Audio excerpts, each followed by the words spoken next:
صاحب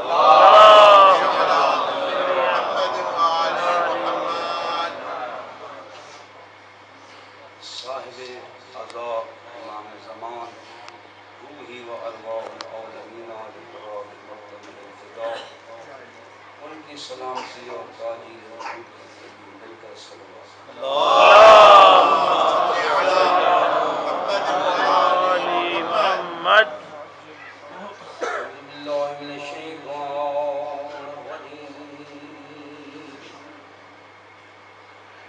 بسم اللہ الرحمن الرحیم سبحانک لا علم لنا الا ما علمتنا انک انت العلیم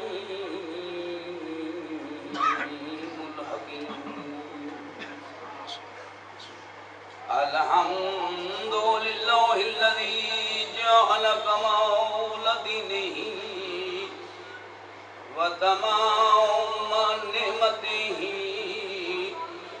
بولاية أمير المؤمنين علي بن أبي طالب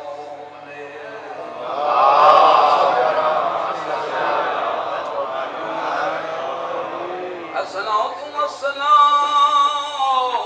على سيد الأنبياء والمرسلين الذي نور في الحرمين وشمس بين القمرين وشفيع في الدارين ونزل بشانه وما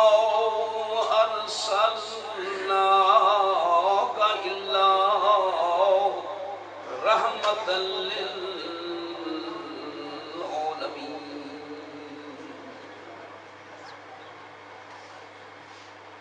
وعلى آله الطيبين الطاهرين المعصومين الذين أذهب الله عنهم الرجس وطهرهم تطهيرا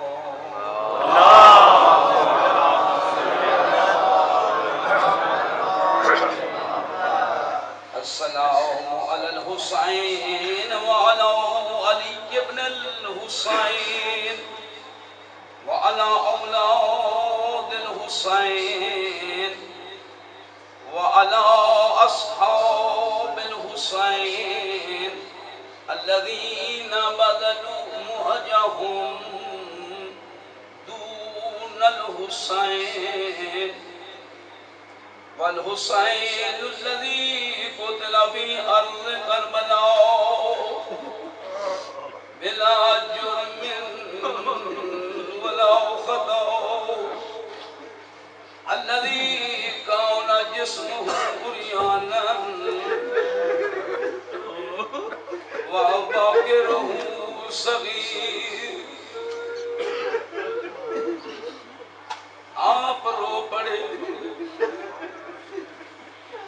اس لیے کہ آپ اس مقام پر بیٹھے ہیں ایک طرف زہرا کی بیٹیوں کے خیمے ہیں دوسری طرف حسین کا حرم ہے مقام حرم سے آواز آتی تھی حل من ناصر انصرنا خیمے سے آواز آتی تھی واہ حجابا واہ ناصرا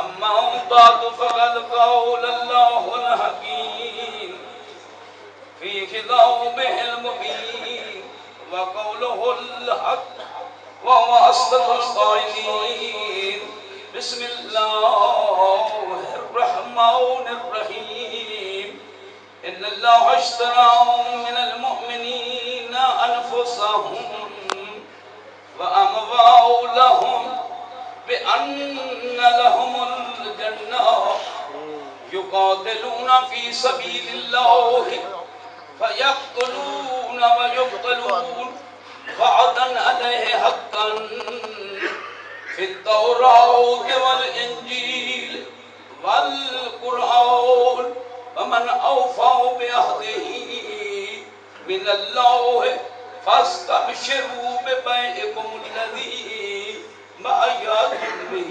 صلوات.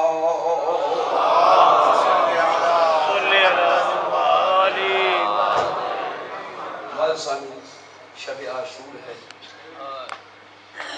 کل کے اعمال میں یا رات کے اعمال میں یہ شیعہ سب بہتری سمجھتے ہیں، جانتے ہیں. عظیم ترین عمل عزاداری سید الشہداء ہے.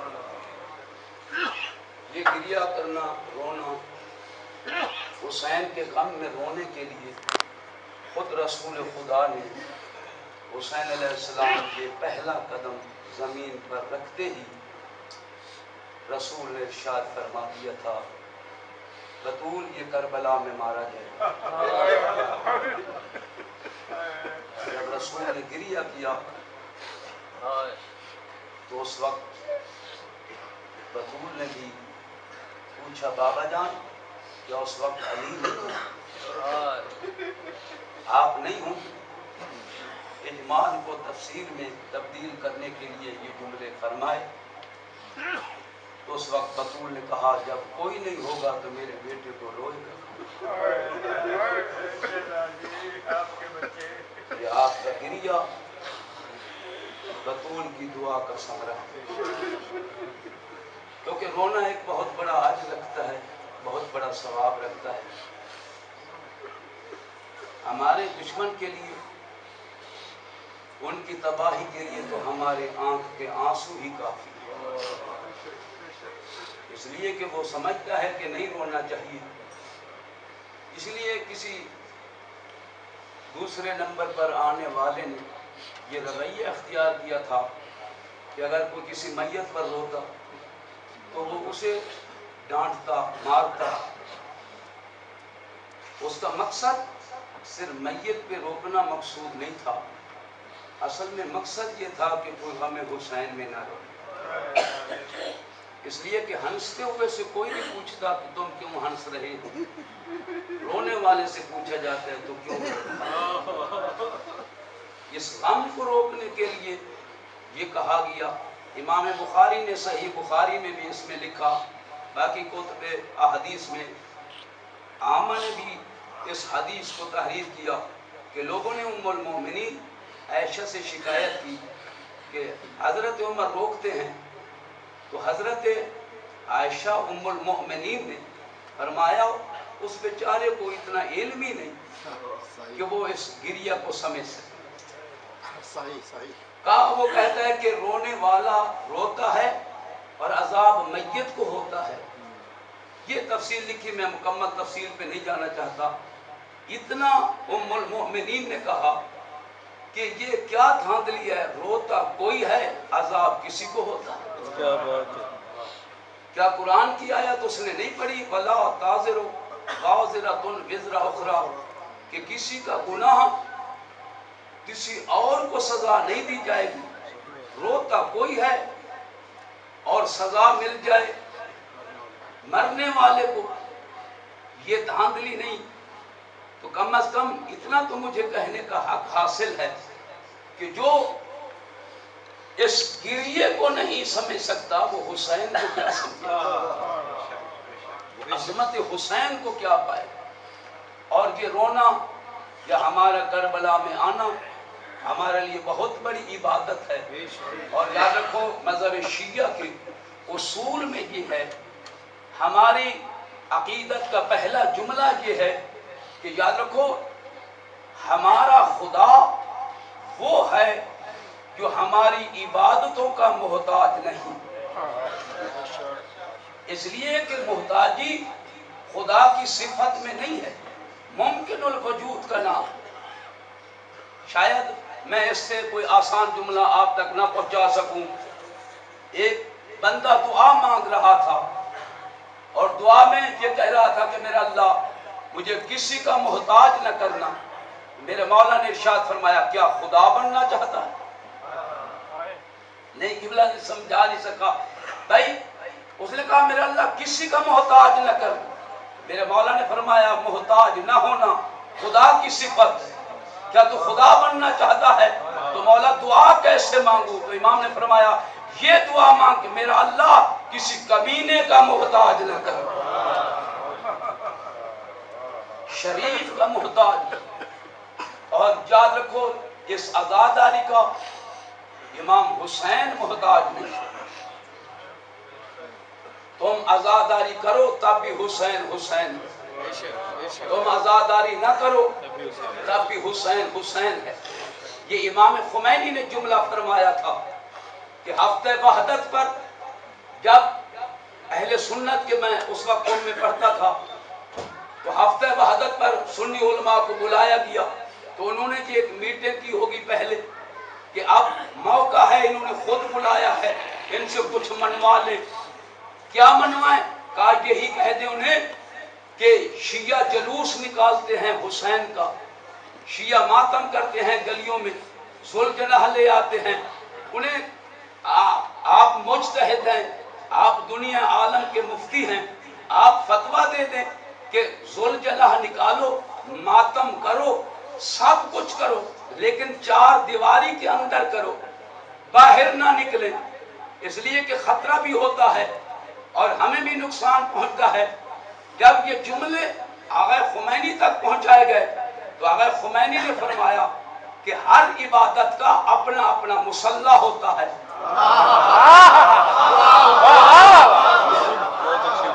ہر عبادت کا اپنا اپنا مقام ہوتا ہے. حج کے لیے مکے جانا پڑتا ہے، جماعت کے لیے مسجد میں جانا پڑتا ہے، ٹائم بھی علیحدہ ہے، موقع بھی علیحدہ ہے. یاد رکھو عزاداری سید و شہداء 4 دیواری کے اندر نہیں ہو سکتی. کیوں؟ اس لیے کہ یہ عزاداری تمیز ہے، عزاداری فصل ممیز ہے کہ یہ فرق پیش کرتی ہے یزیدی کون ہے، حسینی کون ہے. زندہ باد، زندہ باد، مردہ باد، مردہ باد.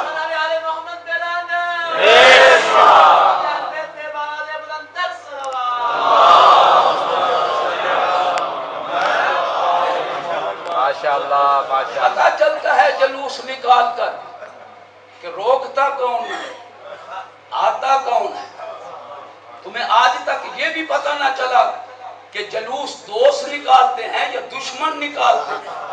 تم آج تک دوست اور دشمن کی تمیز نہ کر سکے، کر بھی نہیں سکتے، اس لیے کہ تمہارے دلوں میں پاکیزگی آئے تو تمہیں پاک اور پلید کا فرق پتا چلے. یہ آغا خمینی نے فرمایا تھا کہ حسین کے ماتم میں یہ معجزہ ہے. بھائی کمال یہ ہے کہ زخم کسی کو آتا ہے، درد کسی اور کو ہوتا ہے. یہ معجزہ نہیں، یہ ایک ماتمی کا حسین کی طرف سے کمال ہے کہ جب کوئی ماتم کرتا ہے، زنجیر مارتا ہے. صبح سے یہاں آپ دیکھ رہے ہیں کتنے دنوں سے عاشورے سے یہ جلوس چل رہے ہیں، لوگ ماتم کر رہے ہیں، سبیلیں چل رہی ہیں. خدا کی قسم اس لیے ارشاد فرمایا تھا کہ یہ ماتم حسین ابن علی کی عزاداری میں اٹھنے والا ہاتھ، آغا خمینی نے ارشاد فرمایا تھا ان 10 کے بر سینے ما زده می شود در اصل تماچه بر رخسار یزیدیت.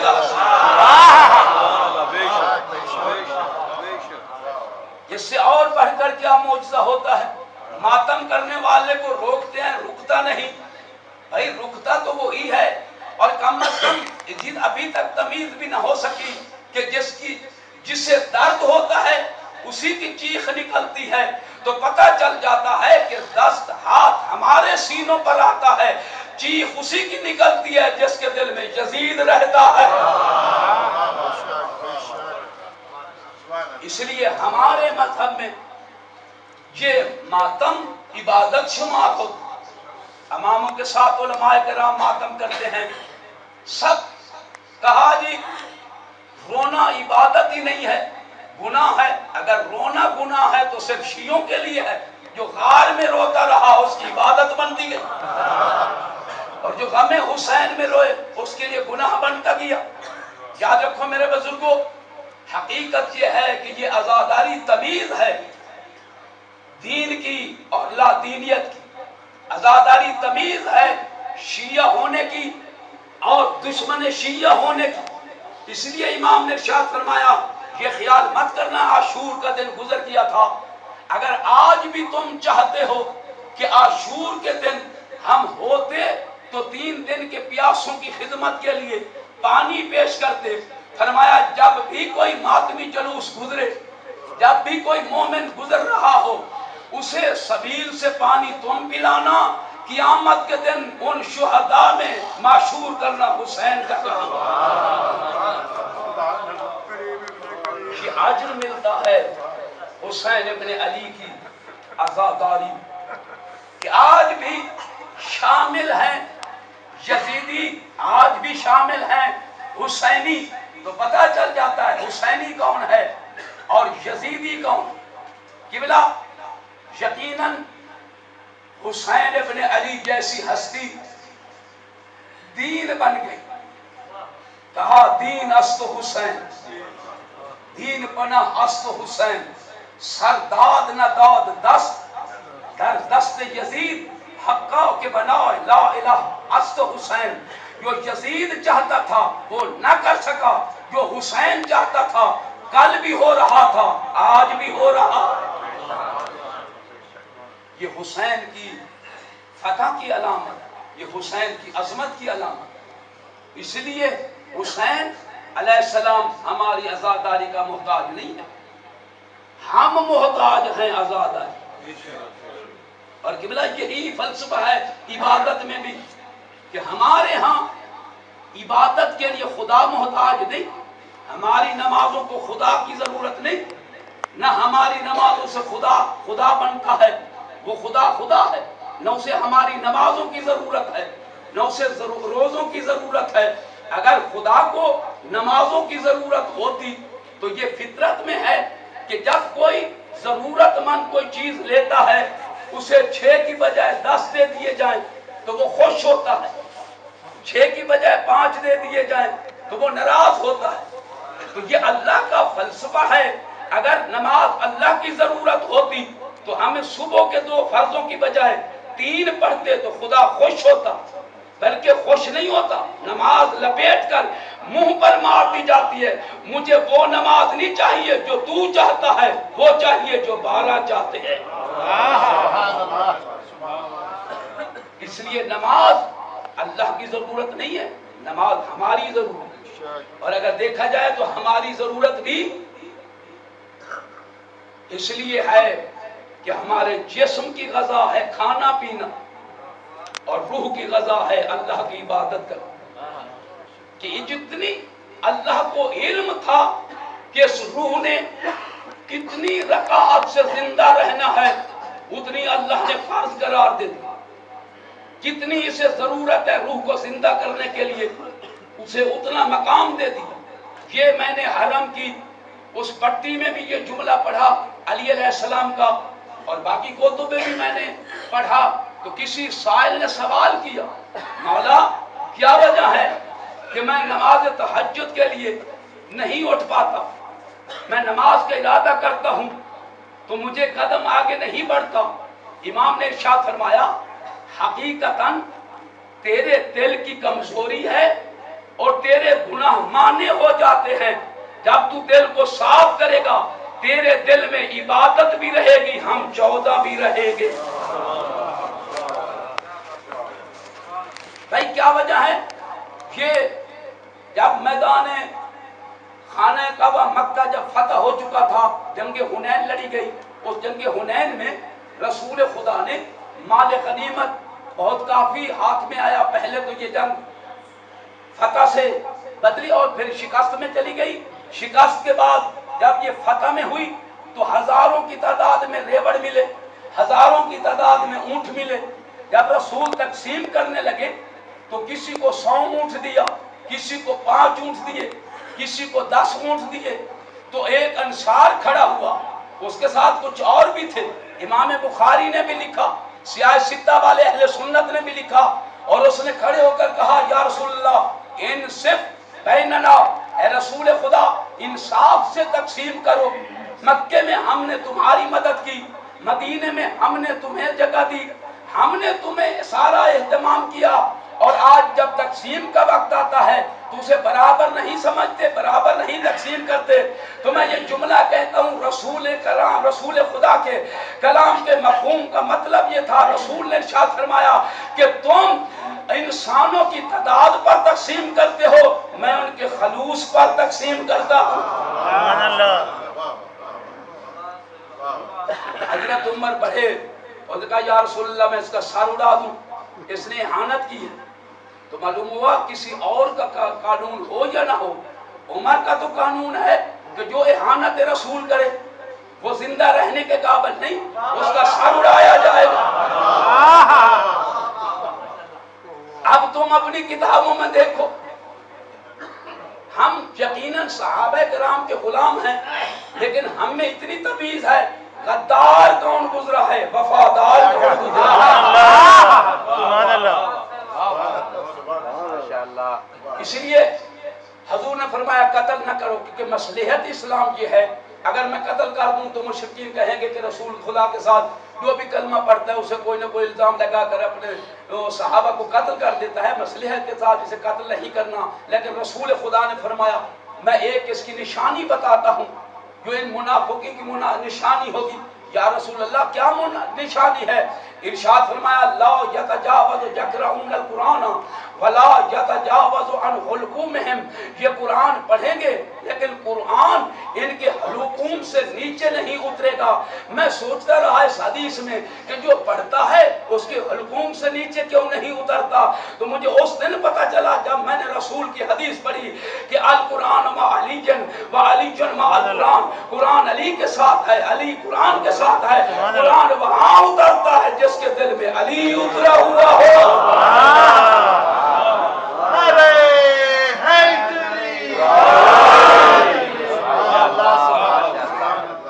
بلند ہاتھ کر کے ایسا نعرے لگائے پتہ چلے دلوں میں علی رہتا ہے. خیبر شکن نعرہ حیدری. اسی لیے ارشاد فرمایا کہ عبادت ہماری ضرورت, اللہ کی ضرورت نہیں. عبادت ہمارے لیے لازمی ہے. اور قبلہ پڑھ لیں, لوگوں کی نیت عبادت بھی پڑھ لیں, شیعوں کی نیت عبادت بھی پڑھ لیں. زیارت پڑھی جاتی ہے تو نیت کی جاتی ہے, نماز پڑھی جاتی ہے تو نیت کی جاتی ہے, ہر عمل سے نیت. حتیٰ کہ ہمارے فقہا نے, علماء کرام نے یہاں تک لکھا کہ اگر تم اللہ کے حکم کے مطابق نہیں ویسے اپنی ضرورت کے مطابق بھی کوئی کام کر رہے ہو, مثلا کپڑے دھو رہی ہے عورت تو قصد کرے قربتاً اللہ پاک کر رہی ہوں, کپڑے اپنے دھوئے گی, عبادت بن جائے گی. جنی علماء کرام نے اس لیے مذہب شیعہ کی نیت پڑھ لو. ہم نماز اس لیے نہیں پڑھتے کہ خدا کو نماز کی ضرورت ہے, ہم خدا واسطے پڑھتے ہیں. ہماری ہر عبادت کی نیت یہ ہے کہ ہم نماز پڑھ رہے ہیں, ہم زیارت کر رہے ہیں, ہم جلوس نکال رہے ہیں, ہم ماتم کر رہے ہیں, قربتاً اللہ. اس عبادت سے تو ہم پاکوں کے قریب ہوتے ہیں.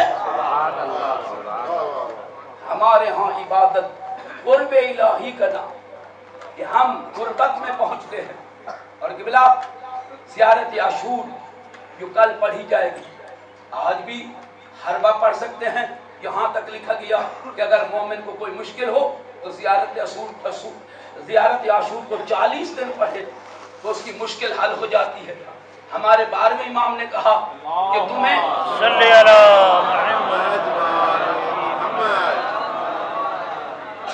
ہمارے امام نے ارشاد فرمایا کہ تمہیں زمانے سے ڈرنے کی کیا ضرورت ہے جب ہم آپ کو نماز تہجد جیسا تحفہ دے چکے ہیں, زیارت عاشور جیسا سلام دے چکے ہیں.